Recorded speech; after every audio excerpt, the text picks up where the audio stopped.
The Buddha talks about focusing on feelings as a frame of reference. He talks about two main kinds. There's what he calls feelings of the flesh and feelings not of the flesh. And the distinction doesn't have to do with the difference between physical and mental feelings. Feelings of the flesh can be physical or mental. Feelings not of the flesh can be physical or mental. The difference lies in where they come from, the issues that they're related to. Feelings of the flesh refer to sense of pleasure or pain, or neither pleasure nor pain, that you feel when you either meet with things that you like in terms of sight, sound, smells, taste, tactile sensations. Those would be pleasures. Things you don't like in terms of sight, sound, smells, taste, tactile sensations. Or times when you're on an even keel, neither pleased nor displeased by the sight, sound, smells, taste, tactile sensations you encounter in the course of the day. These kinds of feelings can arise pretty willy-nilly, depending on your mood, depending on your attitude. They're kind of feelings we tend to encounter most often. As for feelings not of the flesh, these have to do with the practice. And it's right here when you begin to realize that when the Buddha is talking about feelings, he's not talking about just whatever happens to come and go. Because feelings not of the flesh have to be produced. You give rise to them. Pain not of the flesh, for instance, has to do with your desire to get the mind to be trained in concentration. As the Buddha says, when you realize that you can't get the mind to stay equanimous in the face of negative things, you should regard it as an instance of bad fortune. This does not bode well for me. This does not bode well for me, you should say to yourself, that I can't bring my mind in line with the Buddha's teachings. That feeling is painful. It's not a physical feeling necessarily, but there is a mental pain that goes along with this. Why can't I get my mind to settle down? The Buddha actually encourages that kind of thinking. All too often we hear that you shouldn't try too hard in the meditation, don't set up any goals for yourself. Those are the kinds of instructions that may be appropriate for a weekend retreat when people tend to put themselves in a pressure cooker, thinking about the fact that they could have gone down to the beach instead for the weekend, but here they are on a meditation retreat, so they want something to show for it. Stream entry at least. And so, of course, you place impossible goals on yourself and you make yourself miserable. So in cases like that, you should be encouraged to drop any idea of goals and just sort of be with the present moment. But when you're thinking about the practice as a lifetime practice, you've got to have goals, and you have to have a sense of where you want to go. And one way of motivating yourself is to remind yourself you really do want to get to the goal. Another way of inducing pains not of the flesh is to ask us, when will I reach the awakening that those other noble ones have reached? That's an instance of pain that's actually inspiring. Now you don't stop there. Use that as motivation to develop pleasure not of the flesh, which the Buddha ranks on two levels. The first level is the level of pleasure that comes with the strong states of concentration, when your mind gets settled in with the breath.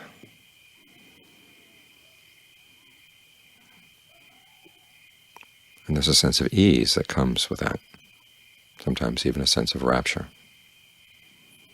fullness, a very cool sense of well-being. That you have to give rise to. It doesn't just come willy-nilly. There may be moments of that kind of pleasure, but you want to lock in the same way that a plane locks in on a radar beam when it's going to land in an airport. You lock in with the breath and just stay right on target.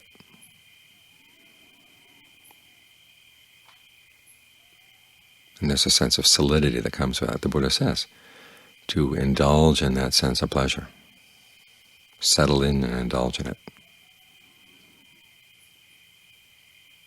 Another thing you hear all too often is that you should try not to get attached to concentration practice or not attached to the pleasure. It's something you should get attached to. Eventually you can wean yourself away from that attachment. But you need this kind of attachment in order to pry yourself away from other attachments that are less skillful. So it's right here you can see that pleasures and pains not of the flesh are not things you simply watch as they come or go willy-nilly. You give rise to them when necessary, because you've got to maintain this kind of pleasure. As with all skillful states, if they're not there, you try to give rise to them. When they are there, you try to develop them.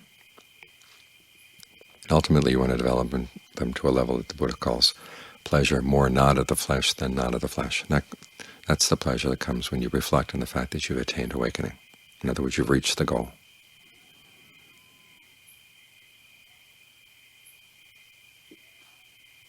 Similarly with equanimity. Equanimity not of the flesh is the equanimity that comes with fourth jhana and then develops up through the higher formless states. That too is something you've got to induce. You don't just sit there and wait for it to hit you upside the head. You get the mind to settle in with the breath, and as the breath gets more and more refined, the energy in the body gets more and more connected. Now again, you have to do some connecting there. Sometimes when things settle in, it seems automatic and everything just connects. But if it doesn't, that's something you can work with. Think of all the energy channels in the body connecting up with one another, so they nourish one another. One part of the body has a little bit of excess energy, we allow it to feed other parts of the body. That's through all these multiple connections inside, which then get opened up to the pores of the skin, so the energy suffuses everywhere in the body. That's when you can let the in and out breath grow more and more calm, because you don't really need it that much.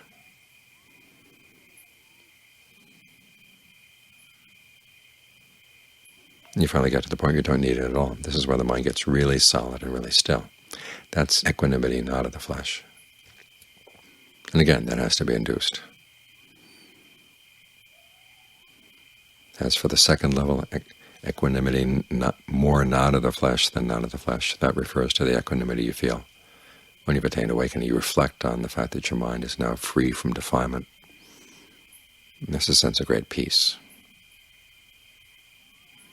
So these things have to be induced.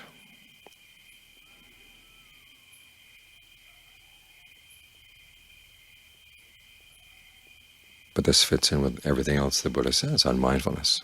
He talks about mindfulness as being a governing principle. If there's anything unskillful in the mind, the duty of mindfulness is try to figure out how to get rid of it. When something skillful is developed, you try to remember to keep it going and let it develop. That's how mindfulness governs the other factors of the path.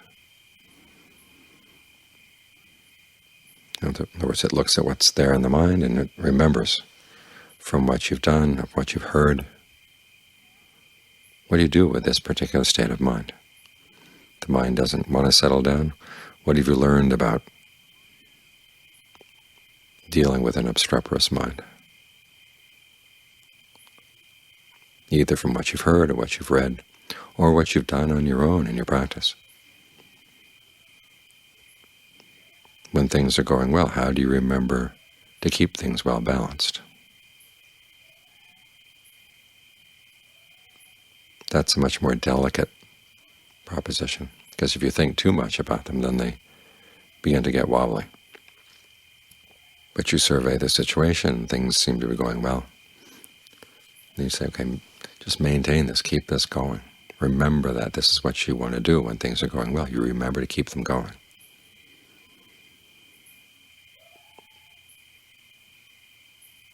And try to detect any ways that you make the concentration more solid, the sense of well-being more subtle.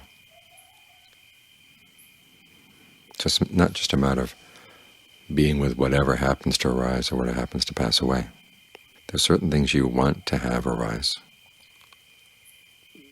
skillful states of the mind, and you want to prevent them from passing away. As for unskillful states of mind, you want to remember to try to prevent them from arising. If they are there, how to get them to pass away as quickly as you can.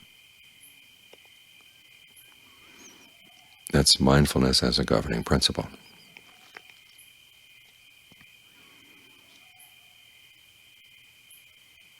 And the fact that the Buddha lists feelings not of the flesh under feelings as a frame of reference is just an illustration of that point, because these things don't just come or just go. And you're not here just to watch them come or go. You're here to induce them and then try to keep them going, maintain them, so they develop and grow. So ultimately you can free yourself from that pain not of the flesh.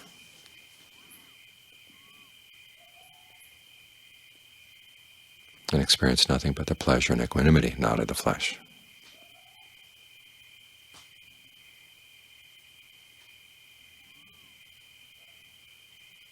You want to remember that that's where we're headed.